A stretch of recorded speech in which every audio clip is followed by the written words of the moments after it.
What is Jason Lee hiding? Don't forget, Jason Lee used to work with Kanye for about 6 months, and then the whole White Lives Matter stuff happened, and then Jason Lee quit. However, Kanye said that he fired him because he was wearing too much Balenciaga, but we'll get into that a little bit later. But what does Jason Lee know? Oh, I know whose name getting ready to be thrown in there. I just thought of something. And this person is this close to Ye and over, and they had this weird relationship. Spoiler alert, Jason doesn't give us a name. However, what he does do is give us a lot of context between the relationship with Lauren, who's suing Kanye, who was his former assistant, and their weird relationship that they had. Did you know at one time Kanye could not be spoken to? You had to speak to Lauren in order to get to Kanye. They had some kind of weird relationship, but let me go ahead and let Jason explain it to you guys. Maybe a seven-figure payment up front. So I will say that in my instance, the Kanye West that y'all talking about paid me everything I was due up front and let me leave when I was ready to leave 5 months early because he chose to go off the deep end that I didn't sign up for that. Rob, you were there as a witness. Okay. But I also know he doesn't pay people. Hold on, Jason, because I'm going to let you finish, right? But first, tell these people to go ahead and hit that like button and subscribe to the channel if they haven't already. But I'm going to go ahead and insert that clip of what Kanye said, the reason why he let Jason go. Media was running Ye Media, and now he's not. Is that true? Yeah, he's not running it. He not running it. I just felt like people just walking in with too much Balenciaga.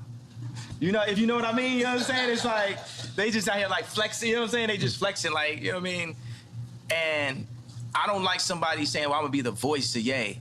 Ye the only voice of Ye. Ye the only manager of Ye. I look at every single bill I pay. I only pay bills on a Friday, and I look at every one by one. Like, I was thinking getting to be a billionaire would take me out of having to do work. Now, one of my biggest jobs is keeping my money, because there's a lot of people that's on a full-time job to take my money. Right.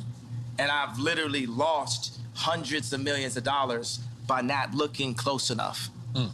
So, damn, not Jason Lee robbing from the church, or should we say Kanye?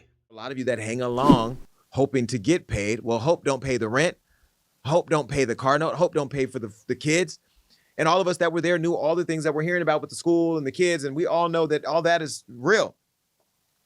The other thing is real that Rob will attest to is the mental state, because it was stressful. It was probably the most stressful thing I've ever done in my entire life, and I've done a lot. I've worked in institution with young criminals. I've worked in building unions in hospitals that didn't want them. I worked with Spanish-speaking families advocating for child education reform and didn't speak any Spanish. I worked in education. I've worked in I've done it all. This was the hardest job I ever had, but I took it on as a test, right? I mean, think about it. One day, you know, he's fighting with Pete Davidson. The next day he's doing a music video and he walks outside with his head in his hand. I mean, this is the thing, right? Like 4 a.m. calls of screaming and just crazy. So yes, I do understand the PTSD and the anxiety, and it was real. Yes, it was real. Having to text him and spread every line because you have to put a space between each line. It was a lot. Not to be shady, but I'm still confused. What was Jason's actually job with Kanye? He was supposed to be like some social media liaison manager or something like that. It made no sense at all. And especially all the BS that they had to go through. I don't care how much money you give me. Luckily, Jason got his money up front. But I don't care how much money you give me. I wouldn't deal with all that. And here's the thing. With a lot of these rich and powerful people, no one says no. Someone has to say no. Who's that person that keeps you in line, keeps you in check? You know, most of us might have a grandparent or a parent, uncle, or auntie, somebody who checks us. Somebody needs to check Kanye.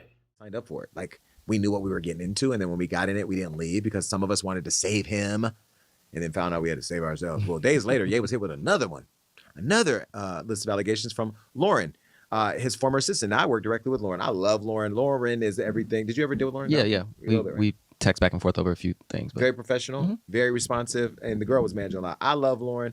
Here's a photo of Lauren Now I know y'all gonna say she breasts, why she dressed like that? Why you can be pretty and smart, you can be pretty and an assistant, you can be whatever you want to be. And yes, she has an OnlyFans page. I don't know what's on over there because I don't go to OnlyFans, despite what y'all saying in Stockton. But Lauren is more than that photo. She's everything. I love Lauren. She knows that. Well, in June, we spoke about Lauren, who sued Ye for sexual harassment, creating a hostile work environment, unjustly firing her, and breaking a contractual agreement. Now, Lauren, who previously worked as an OnlyFans model, raking in an annual income of $1 million, says she began working for Ye in July 2021, and a year later, he allegedly requested that she maintain a godlike image and delete her OnlyFans account. Now, what Lauren told me was that in exchange for doing that, he was going to give her the money she would have lost, which makes... What I find so interesting about this is because remember, Kanye was doing the whole gospel, he did Sunday service, and now he's getting into the adult entertainment industry. And it seems like he wants his new wife, Bianca Censuri, to even participate in it. So him telling Lauren, who was an OF model at the time, that, oh, I don't want you doing this, you need to be more godlike, find it highly ironic. Saying that he alleged to pay her that $1 million and increase her salary to $1 million. Those of you that are saying that sounds crazy, I just told you I got 7 figures for what I was doing. But what I was doing was a lot. Well, this wasn't just an assistant. This was a person who one day when Kanye said that he was a ghost and no longer available to anybody, including me, we all had to call Lauren. So if Rob was, if you were Lauren and you were Kanye, I would have to call and say, please ask Kanye if he's going to go to this meeting. Mm-hmm. She would then call Kanye and Kanye would say, what meeting? She would then call me back and say, what meeting? I would then say the meeting with Gap. You would then go. Telephone. But she had to do that for everybody, including family court, lawyers, accountants, designers, creators. I mean, like, and even when he moved to Japan, she had to be up at the hours that he was up to communicate with people who were here. One of those instances was Cardi B's video with Lil Durk. Cardi called me from the label. She needed to get with Kanye. I had to call Kanye through Lauren. So it's Cardi calling me. It's the label calling Cardi, Cardi calling me calling Lauren, Lauren calling Kanye, calling. That happened. Mm-hmm. And we were able to get Kanye, who moved to Japan, to be in the video, but Lauren had a facilitator. Like, this was her life. This is what gets me thinking, like, Kanye wanted this girl for something more. I know she was like the liaison, and basically she was the person communicating with Kanye directly, and everybody else had to communicate with her. But a job like that doesn't seem like you need someone to do that when you can directly talk to the people yourself. But it leads me to think, like, Kanye wanted this girl for something more. Jason is going to go ahead and read off these text messages. I want to say they are very disturbing. I don't know what other way to put it. Here we go. See, my problem is I be wanting to fuck, but then after I fuck, I want a girl to tell me how hard they've been fucked while I'm fucking them. Then I want her to cheat on me and go get fucked with a bigger dick than mine and come back and tell me the story. Then I want her to suck my dick with her best friend, or option B, suck my dick with a bad bitch. I'm feeling already that I fucked, then made her tell me how hard she been fucked while I was fucking her, then went and fucked somebody with a bit. I have a serious question. Be honest with me. Is my dick racist?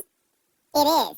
This fucking racist dick of mine. I'm going to beat this fucking racist dick for being fucking racist. I'm going to stare at pictures of white women with black asses and beat the shit out of my racist dick. This racist needs to be beaten till it can't be racist no more. This ain't right, bro. After 400 years, we still at this point, the richest black man ever beating the shit out of his big black. God. This sounds like Kanye. I'm sorry to tell y'all. This sounds like Kanye. I believe Kanye did say this. I know I have to say allegedly, but this sounds like Kanye. Allegedly. In how they're describing it, right? Well, she also alleged that Ye engaged in inappropriate behavior during phone calls, like masturbating and asking her to guess or listen to what he was doing. She also alleged that he was fixated on the penis side. I'm done. Johnny, can I go home?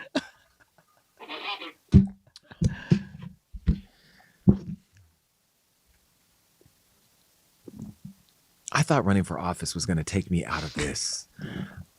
Between Ye and Diddy, there's so many penises being talked about. Well, she said that he was fixated on penis sizes of her romantic partners. I'm just thinking about a conversation I had with. Beat that out. Do your thing, TikTok. I did this video. I was trying to figure out who he was talking to, but of course, Jason didn't say the name. But let me know in the comments section who y'all think he was talking about. I don't text my assistant about my penis. Me and Andrew, I don't understand how much money, power, influence, nothing in it. Like, there's just something in it that makes me believe there has to be boundaries, right? Rob is not only the vice president of Hollywood Unlocked and on the podcast, he is also HR. And I hate when Rob comes to me and says, there's a new law out, but we follow the law. Why? Because we ain't do all this work to build all this for y'all to say, well, you got the impact awards, but you're over there having impact by texting your assistant your dick. Me and my assistant do not engage in conversation outside of the work. Really ever. I mean, we maybe a little social here and there about this new love that he has that, whatever.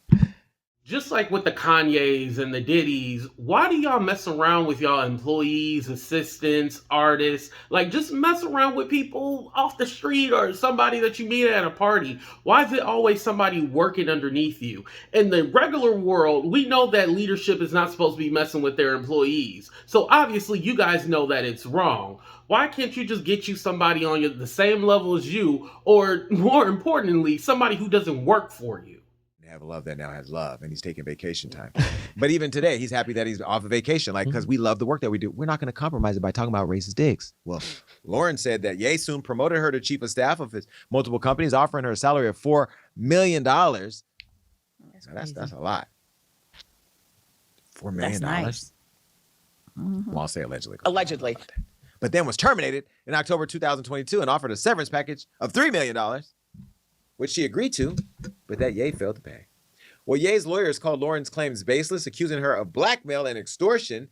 And 4 months later, Laren is now alleging that Ye has sexual obsessions and fantasizes about sleeping with the mothers of his targets, including his second wife and her mom. Now, September 28, 2022, Laren alleged that Ye boasted about a sexual conversation between him and Bianca, where he said he wanted to have sex with her mom, who was visiting Los Angeles from Australia. Now, let me be very clear. Laren's lawsuit claims that Bianca wasn't Ye's wife yet, but rather his on-call sex party participant employee on the Yeezy LLC work visa from Australia.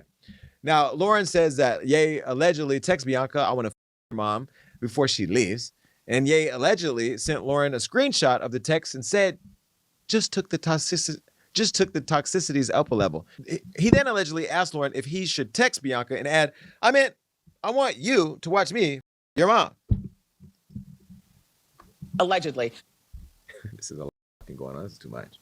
Well, Ye allegedly texted Laren Bianca's reaction that allegedly read, "My mom's married and I'm going to f someone this weekend and tell you the next time you're inside me." This is why I believe Laren more than I do Kanye. And the reason being is that Bianca was an employee of Kanye at one time, but then all of a sudden became the wife. It almost seemed like he went with Bianca as second choice when he really wanted Laren. And because Laren refused his advances, then he had to go ahead and fire her. So it does seem like there's a little revenge or some kind of manipulation going on. Now, of course, Laren could be lying. This could be a whole extortion plot. But the way Kanye mind works and he a freak, y'all. Let's just put it out there. I believe Laren. I believe that he really wanted Laren, but he just settled for Bianca. Laren also accused Ye of drugging and raping her at a party in Diddy's studio. Allegedly. She claimed that Ye handed her a drink and she started to feel disoriented and slipped into a highly impaired state. Now, she said that she felt less in control of her body and speech, and that that is where her memories of the night escape her. Now, Laren believed that she escaped without being assaulted, but said that Ye allegedly admitted that they hooked up. Now, when she told him that she wanted to talk to his ex-wife, Kim Kardashian, who allegedly believed they were having an affair in November 2022, Laren alleged Ye confessed and told her not to ever contact the mother of his children. Now, in the lawsuit, Laren alleges that the same claims against Ye as others have done with Diddy, and in that he offered his sexual partners, employees, and others trafficked women as gifts to his friends and colleagues. Oh, I know whose name getting ready to be thrown in there. I just thought of something. And this person is this close to Ye and Laren over, and they had this weird relationship. Ye hasn't responded to Laren's new claims, but Bianca Sensory's mother, Alexandra, told the Daily Mail that she wouldn't be drawn into the latest claims and wanted privacy. Days later, Laren spoke out about hateful comments that she's been receiving from a lot of Yeezy's fans. I don't know that it's fair to troll her online. I mean, this is between her and him, I think, because he's a public figure. It's now out there. But this all came by way of of her being deposed by Kanye's attorneys who started disrespecting her in the deposition and making all these accusations to humiliate her. So she's like, you want to go there? Let's go there. So now she's telling her truth. So is it something that Kanye, I mean, you asked for it. Kind of. And it just feels like it's like all of these people who have endless money have become sexual deviants. I just don't get it. It's so crazy. I feel like all of them just pay everybody off, but if he's not paying, then what she got to lose? Yeah, that's your face is exactly how we all looking at you right now with this story. Somebody around Kanye needs to tell him, go get the help that you deserve. Go get the help. The Bible says warning comes before destruction. And there's so many warning signs going on around the internet. One of the reasons why I found this interesting and I wanted to bring this up is because we always look at Kanye like, oh, he's not a part of this. He wasn't at Diddy's parties or his functions or whatnot. But obviously he was. And in the case of Lauren telling that, again, allegedly, that story about how Kanye took advantage of her at Diddy's studio, well, yeah, they were hanging around each other. Now, I'm not saying Kanye is Diddy, but you got to remember, these powerful men, these business moguls, they hang around in the same circles. To absolve Kanye of any wrongdoing, that would just be wrong. Now, again, I'm not saying he's guilty. This is something that's going to play out in the courts, but hey, 2024 has been a year. Let me just say that. But let me know what you guys think in the comments section. Deuces, everybody.